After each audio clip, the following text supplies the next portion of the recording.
Anyone has going to rise here. So honestly, I'm not feeling the greatest right now. Anyway, without further ado, let's get started. Good, you're awake. I apologize for getting a bit rough with you earlier. Wu found some strange powder on the table he was cleaning up last night. I figured it had something with the attempt of poisoning, but we needed to find another victim before we went searching about for the poisoner. Sis and I split up to see how everyone else was doing, and she found you looking sick. We need you to throw up as quickly as possible, so as I said, I'm afraid I had to get a bit rough with you. It doesn't look like there are any after effects, so it might have just been a sleeping pill. But even a sleeping pill can be dangerous. If you had been taking a bath when it kicked in, you'd be dead. It'll be morning soon, and our ride is coming around noon. If we can hold out till then, we should be able to go home safely. So we're going to stay up and keep an eye on things. If you need any help, just holler and I'll come running.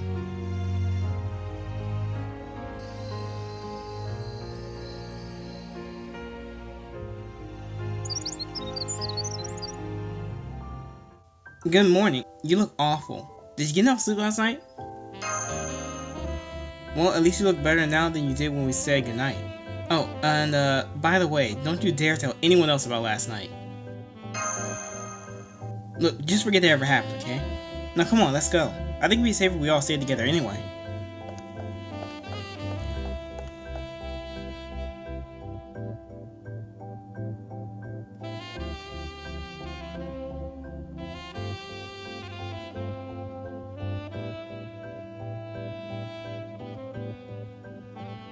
Morning. Oh, you too, Miss Juliet.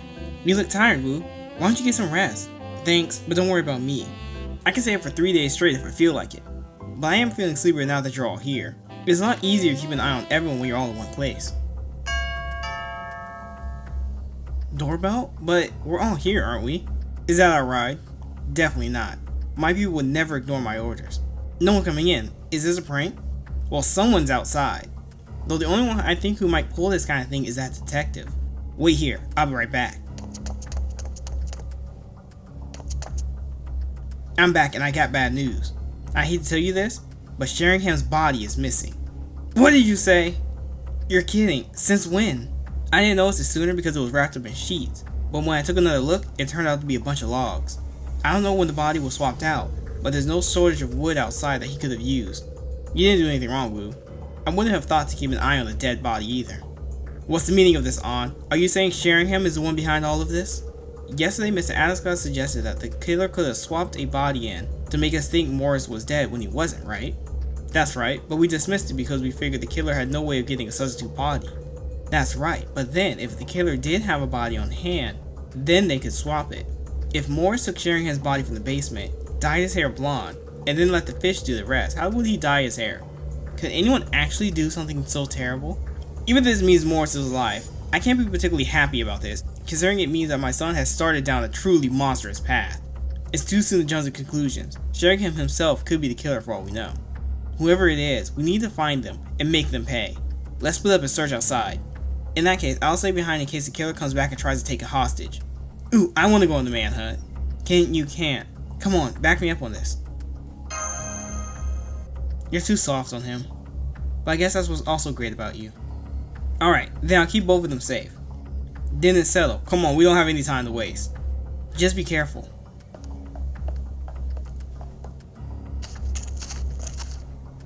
Alright, we'll look over there. Thank goodness there was a hunting rifle around. Though with my aim, I'm afraid I'll be little more than a security blanket. If you do find Morris, would you mind sparing his life? I at least want to ask him why he did all of this. Alright, you guys are careful out there. Okay, we're gonna check out that area. The Doc took the only hunting rifle we've got, but we won't need a gun with me around. Ooh, you know Kung Fu, Jet Kundo, Wing Chun. I wanna see. Nah man, it's those wolves again. Sorry, but I want to need a little time to drive them off. Can you take the kid and hide somewhere? I don't want you two getting hurt by mistake. I'll hide. There we go, it should be safe over here. I agree, whatever happens now, everyone will just write it off as an unfortunate accident. I've been putting up an act up until now. This is the real me. Not even father knows about me. So any last words before I kill you? Dying out here on a remote island, all alone, honestly, I feel almost sorry for you. Well then, it seems this is an opportune moment to make my entrance. I certainly cannot allow this to continue. 始めよう。これは実に興味深い。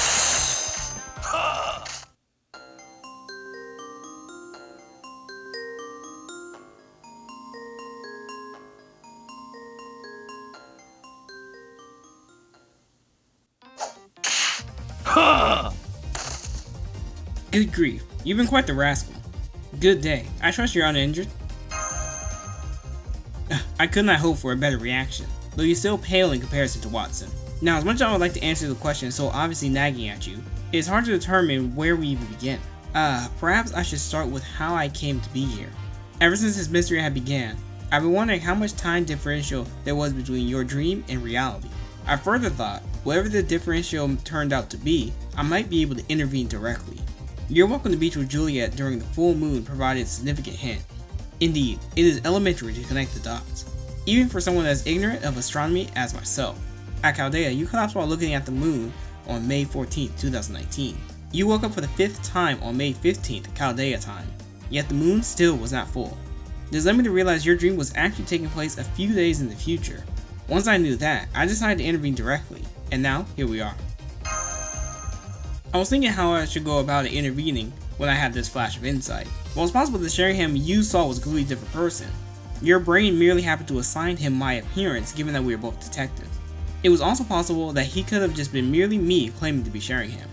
If so, I could certainly bring the last circumstances about, thereby directly intervening as one of the key figures.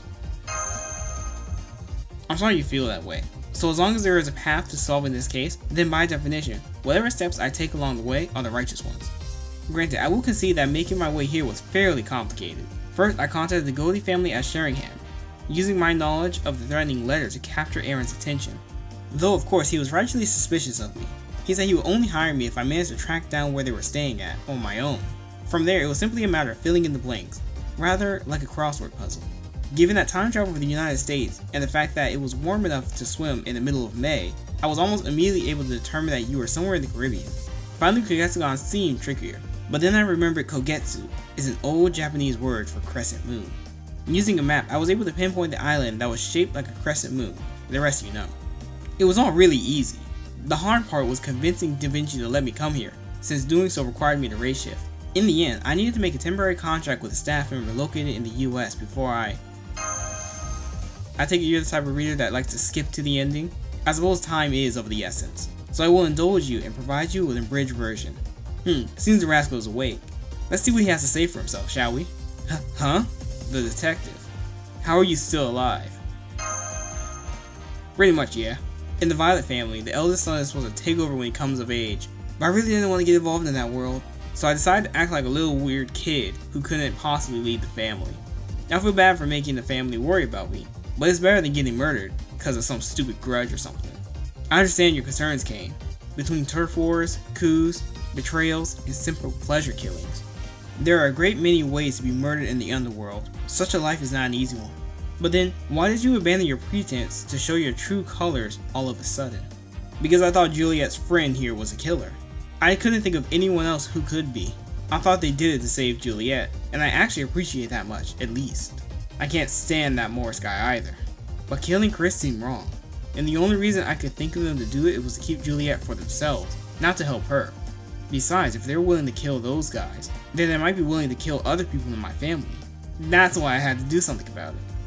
I thought if I threatened them, I could get them to fess up. Relax, Kane. I can assure you that they would never kill anyone. But then who else could be the killer? No one else could have done it. On the contrary, this is a perfect closed circle of suspects. The killer is indeed among us, from the very beginning. Now, Kane, I have a question for you. How do I know you're innocent? I don't know when Morris died, so I can't say anything about that. But I have an alibi for when Chris died. Doesn't mean you can prove where you were at 11:25 last night. I was playing hide and seek with Lori in the empty room. I think we got found out about 5 minutes before that. Is there a grown-up who could vouch for that? Yeah, there is. Just what I wanted to hear. I already have a good idea of their identity. I'll have Kane testify about that when the time is right. You're not going to tell the others about my act, are you? No, I won't. You should decide yourself when you're ready to drop it. Now then, let's return to Kogetsukan.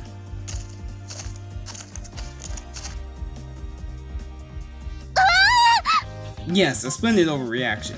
Still not quite as good as Watson's though. What is it? What are you doing here? No, I can't believe you're actually alive. Good you're all here. Now I can finally explain what happened that first night. But how? You didn't have a pulse. Oh, that a trivial matter. One merely needed to clench a ball under one's armpit to cut off the circulation to that arm and temporarily halt one's pulse. What? Clench a ball under one's armpit. Does he mean like the actual flesh? Kinda hurts. Would that really stop your circulation? It's an old trick, but it was once respectable medical technique known as the pressure-based hemostasis. Of course, the arm can go necrotic if it's up for too long, but momentary use of the technique to fool laymen such as yourselves would not be cause for concern. Hold on. Perhaps not to fool us, but Dr. Hawthorne's a professional. How could you possibly fool him? Simple. I couldn't, so I didn't. Then you mean... Yes, I'm afraid I was in on it the whole time. I'm sorry for deceiving you all. Why would you do something like that? Dr. Hawthorne, of course, is a professional. It was inevitable that he would be asked to perform an autopsy in the event if someone actually turned up dead. So I made a deal with him on the first day. I promised that in exchange for help faking my death, I would solve the case. After all, once the culprit thought I was out of the picture, they would be blind to my investigation. That makes it sound like you knew there was going to be a murder case here. Let's simply say that I knew this trip could not possibly have a peaceful end. You can't be serious, Doc. What were you thinking? Trust a shifty detective like this. If he really is a great detective, then I should have been able to prevent the murder before it happened. I'm quite good at solving mysteries once they present themselves, but I'm afraid I cannot solve what has not yet occurred. Alright, you might know what you're doing when it comes to detective stuff, but I still don't like you. Be that as it may, I can assure you that Hawthorne wouldn't have helped me unless he had to. He had a sense that there was something dangerous here. Doctor, tell me you... Don't say a word, Harriet. Reprimand him if you must. But I am also responsible for him being here. Please. At least hear what he has to say. I appreciate that, Dr. Hawthorne. I especially like that you look much more kinder in person. At any rate, it's almost noon, so I'm afraid we must come to a resolution quickly if we are to do so before our ride arrives. Resolution? Does that mean you already know who did it? Of course, I have completed my deductions, and I am prepared to present my findings. But before we get to that, there's one thing I'd like to confirm. Would you all come with me, please? Chris's room. What business could you possibly have here? Simple. Assessing his dying message. Given everything that I heard about him, Chris possessed a strong will. He was the sort of man who would carry out an important job even if it cost him his life. Hearing that from you somewhat pisses me off. You're still right. Both Sis and I knew how serious he took his responsibilities. In my estimation, Chris believed he had completed his dying message by the time he passed, but was aware he had not drawn enough blood to finish it. But with this luminal powder, we can see exactly what he was trying to write down. Whoa, Moore just changed it to Mom. Just as I thought, Chris was indeed trying to write Mom. This is what I wanted to tell you all before I shared my conclusions. Mom, as in mother? Quite right. And now, I will tell you why. The question is, which of the mothers here did Chris mean to accuse?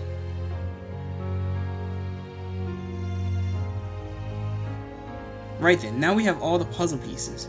Perhaps you have begun to see the picture taking shape for yourselves now. Our killer had a single, specific reason for killing Chris and Morris. Once you understand the motive, the killer's identity should be quite clear. But even if you fail to recognize the motive, the killer's identity should still be clear. Allow me to offer a special hint to those reading right now. Think back to each person's alibi during the time of Chris's murder. If you eliminate everyone who couldn't possibly have been there, you may find it easier to deduce the criminal's identity. Now, you mustn't let your appearance slide over something like this. Have you noticed your hair getting sticky from the ocean breeze? Not really. It's not like I've been to the beach. I must say, it's always fascinating to see the twins with such different personalities. The truth is, I am Chris's father. I was once young and foolish myself. I calmed down ever since I got married. But I still did have a habit of spending the night with the woman who really caught my eye. And that's how you were born, Chris. But then I had already married my now ex-wife, and we had Morris together. There you are. First you sneak out of bed again, and now you're hiding in the pitch black dark room. Oh, hi, Mommy. Looks like she found us, Kane. Yep, guess so. Oh, Lori. I was worried I didn't see you anywhere after I woke up. You have to tell me when you want to play hide and seek. Huh? Chris? No, he can't be. He's definitely gone. His body's already cold. I guess he died sometime around midnight. I'll go get Dr. Hawthorne. I want to get his autopsy over and done before everyone else shows up. It stopped at 11:25 though, and the glass is cracked. It looks like it's broken.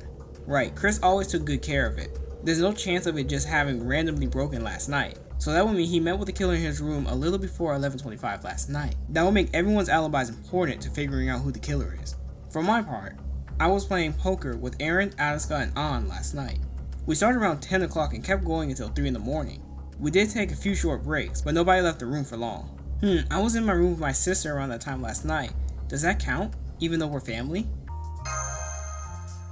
Miss Violet, well that's a strange question. No, Mother turned in early last night. I think it must have been around 10, maybe 11. I'm sorry, I don't remember the exact time. What were you doing last night? Me, I put Lori to bed around 10 and fell asleep beside her shortly after, and we didn't wake up until morning. Ask Lori if you like, but I don't think she'll have much to say since she fell asleep before me. Oh, by the way, I haven't taken you to bed before, have I? You're just as gross as Morris was. My apologies. I've been with so many women it's impossible to keep track of them all. I must have confused with one of my myriad of one-night stands. I assure you, there is no new information in the case of the murder of the Kogetsukan, so take time and consider the evidence. But do keep one point in mind while you deliberate. There's been a peculiar phenomenon at work here, from the beginning, distorting your perceptions. Okay, and with that, now the voting is open. Cast your vote on the official site, so we have to go to the website, it's not in the game, which is weird. I wonder why they can't just implement it in the game. And I believe it's a long period of time too, it's not like just one day. Yeah, the voting period is 2 days, or about 2 days. So if we look here, honestly I kind of forgot all of the alibis, so you know what, I'm going to play them back. Okay, so I had to take a little quick break there. I just wanted to go over everything. And after reviewing my old footage, and hopefully there's like a little flashback stuff there, I think it's pretty obvious. I think the red herring of no one suspects a child, most likely that was just Kane talking. So we can cut out Kane, since he was willing to attack us and not go any further than that, after being stopped at least. Now, you could say he wasn't going to beat Sheringham anyway. Regardless, you would think he would have tried to fight a little more. I think both of the family heads, aka the fathers, are out of the picture. I just don't see a real reason for them to do anything like that. Aaron was trying his best to get this to go well. And Asuka calls himself a coward. Normally you would think a coward would be a murderer. And of course the flashback is there. I don't remember everything off the top of my head. There is a very important thing. And it really stuck out to me. But I'm surprised I didn't say anything about it. When Eva says mother and Miss Violet, as if you're not talking to her. But also, Sherlock's words also tell you there's something wrong here. All the information is now there, but something is wrong. So with that, I think I know who I'm voting for. If I got it right, I'll tell you in the next episode.